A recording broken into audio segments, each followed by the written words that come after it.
Cześć, z tej strony Grzegorz Piątkowski z serwisu Bajka. Dzisiaj miałem Wam opowiedzieć o tak zwanym roboczo wybuchającym człowieku. Tutaj chłopaki się śmieją, bo wiedzą dobrze o co chodzi, ale tego wybuchającego człowieka nagramy Wam kiedy indziej.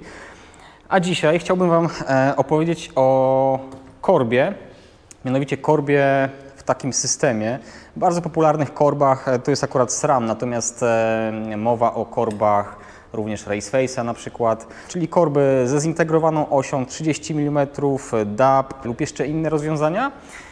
I często przyjeżdżacie do nas z tymi korbami i te korby posiadają luz.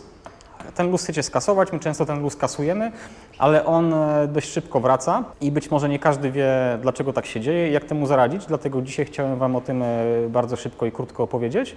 Oczywiście nie mogło zabraknąć akcentu retro. Tutaj widzimy bardzo prostą, fabrycznie nową korbę Speedtech. To była taka niemiecka manufaktura. Ta korba będzie u nas zdobiła ścianę. Natomiast były to bardzo proste rozwiązania, czyli kiedyś to było, opowieści z mchu i paproci. I taką korbę można było prosto zainstalować. Oczywiście trochę się śmieję, nie było to takie proste, trzeba było dobrać właściwą oś supportu i też czasami nie było to łatwe. Natomiast w tych korbach za luz, kasowanie luzu odpowiada taka kontra.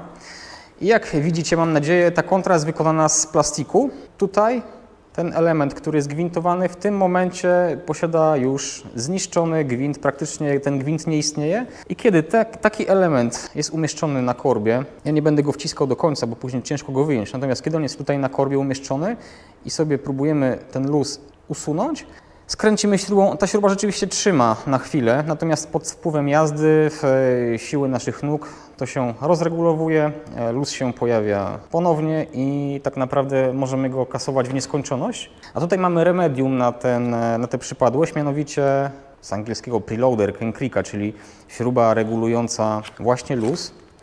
Jest to bardzo prosty zestaw, być może inne marki też produkują tego typu rozwiązania. Ja korzystam akurat z Kenkrika, sprawdza mi się i jest bardzo fajnym, trwałym rozwiązaniem, jak i produktem.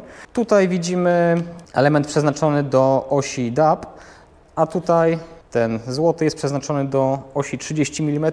Umieszczamy po prostu na osi i kiedy oś jest już w suporcie, odkręcamy, kasując luz, dokręcamy śrubę i dzięki temu, że te wszystkie elementy wykonane są z aluminium, no jest to, można powiedzieć, przy właściwej konserwacji, właściwej regulacji, praktycznie, w cudzysłowie oczywiście, ale praktycznie niezniszczalna część i no, możecie na tym jeździć długo, bezproblemowo i w odróżnieniu od elementu fabrycznego, plastikowego, nie wiem dlaczego producenci dodają plastiki, ale się domyślam, możemy mieć działającą korbę i się z niej cieszyć.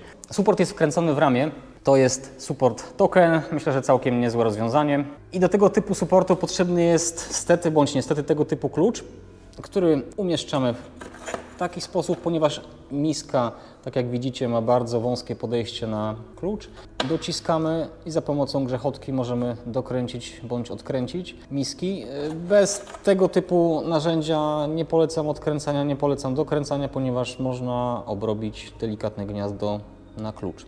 Przy instalacji osi pamiętajcie, żeby zawsze smarować oś smarem stałym. Nie musi być go dużo, ale zapobiegnie to ewentualnemu zapieczeniu się.